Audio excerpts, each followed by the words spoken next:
Hello viewers, যারা class 9 এ পড়ছো আজকে তাদেরকে আমি বাংলা তোমাদের হিমালয় দর্শন যে পড়াটা রয়েছে তার সাজেশন প্রশ্নগুলো আজকে দিয়ে দেবো। তাই প্রত্যেক ভালো করে দেখে নাও কি কি প্রশ্ন হবে। আর হ্যাঁ, তোমাদের থার্ড ইউনিট টেস্ট পরীক্ষাতে কিন্তু এই সিলেবাসটা রয়েছে, তাই ভালো করে দেখে নাও কি কি প্রশ্ন করবে। হিমালয় দর্শন, লেখিকা বেগম রোকেয়া। প্রথম প্রশ্ন, হিমালয় রেল রোড কোথা থেকে আরম্ভ হয়েছে? ইস্ট ইন্ডিয়ান রেলগাড়ি ও ইস্টার্ন বেঙ্গল রেলগাড়ি এই দুটির মধ্যে কোনটি ছোট কোনটি বড়? হিমালয়ান রেলগাড়ি আবার তাহার অপেক্ষাও ছোট। কার অপেক্ষায় ছোট? ঠিক আছে। ক্ষুদ্র গাড়িগুলোকে কিসের মতো লাগে?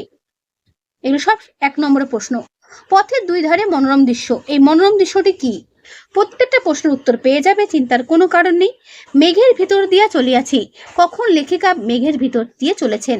সহসা নদী বলিয়া ভ্রম জন্মে, কি দেখে নদী বলে ভুল হয়? করবে।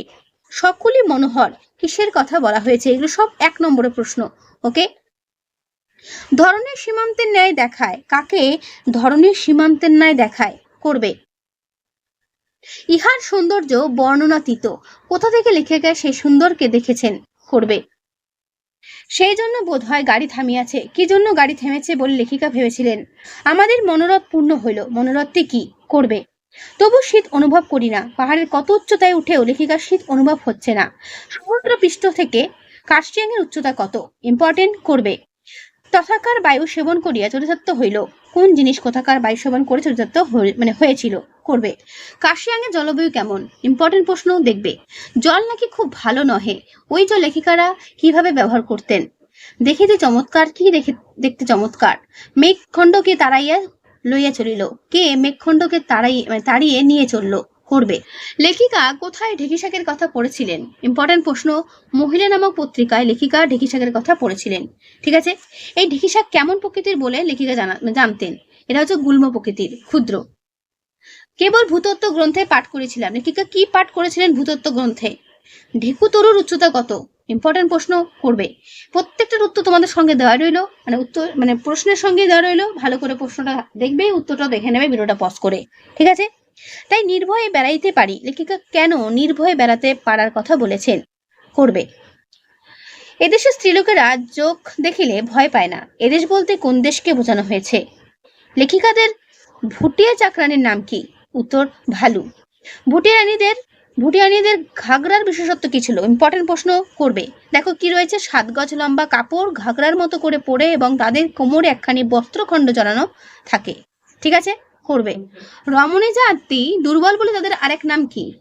মহিলা পত্রিকার সম্পাদক মেয়েদের সম্পর্কে একবার কি লিখেছিলেন? দেখো কি রয়েছে, যে রমণী জাতি দুর্বল বলে তাদের নাম অবলা। ভুটিয়ানিরা নিজেদের কি বলে পরিচয় দেয়? করবে। তারপর, পুরুষেরা বেশি বোঝা বহন করে না, কোন পুরুষদের কথা এখানে বলা হয়েছে? যারা মহিলাদের বয়ে আনা পাথর বিছিয়ে রাস্তা বানায়, সেই সমস্ত ভুটিয়া পুরুষদের কথা বলা হয়েছে। যেন ইহাদের মতে নিচেকা আদমি অসভ্য। কাদের মতে নিচেকা আদমি অসভ্য? পাহাড়বাসী ভুটিয়ানিদের মতে। এখন সে স্বাদও পূর্ণ হইল, কোন স্বাদ পূর্ণ হলো? দেখো কি বলছে, বঙ্গোপসাগর দেখে সমুদ্র দেখার 7 মিটার পরে বাকি ছিল পর্বত দেখা, সেই স্বাদ পূর্ণ হওয়ার কথা এখানে বলা হয়েছে। তো এতক্ষণ ছিল 1 নম্বর প্রশ্ন। এবার দেখে না বড় প্রশ্ন। পথে দুই ধারে মনোরম দৃশ্য, নিজের ভাষায় এই মনোরম দৃশ্যের বর্ণনা দাও। ঠিক আছে, এগুলো 3 নম্বরও হতে পারে। আমাদের মনোরথ পূর্ণ হইল, কোন মনোরথ, কিভাবে তা পূর্ণ হয়েছিল?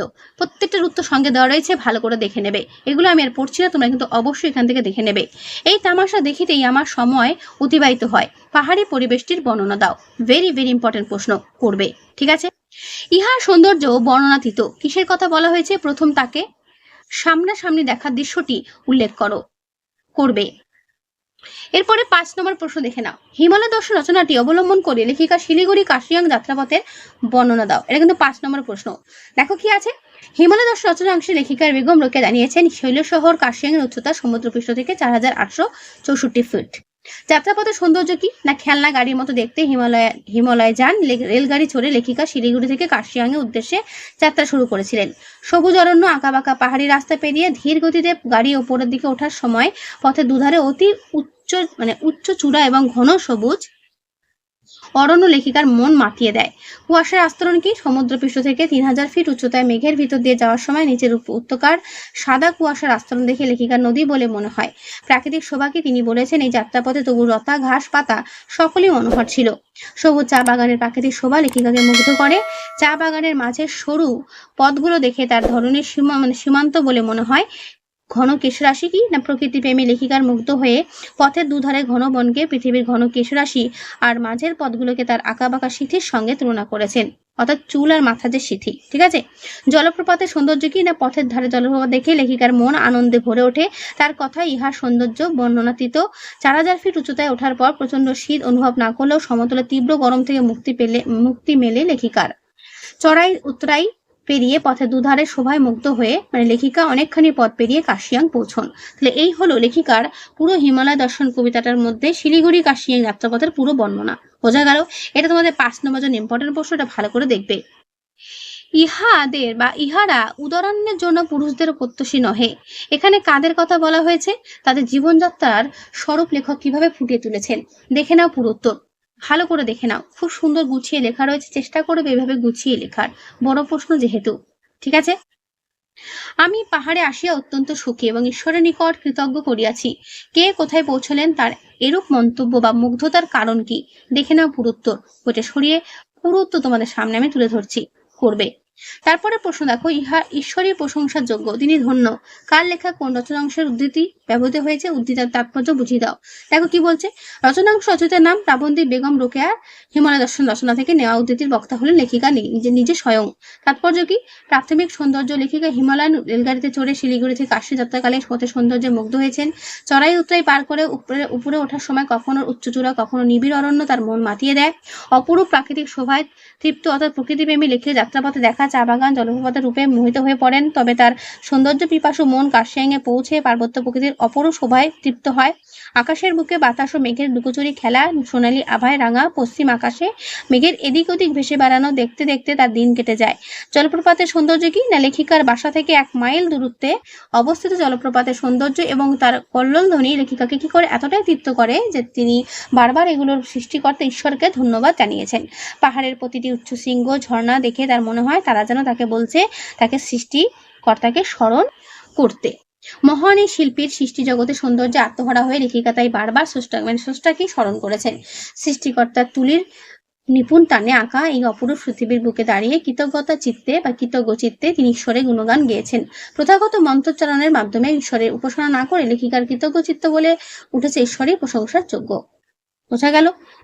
তারপর দেখো, এখন সে স্বাদও পূর্ণ হইল।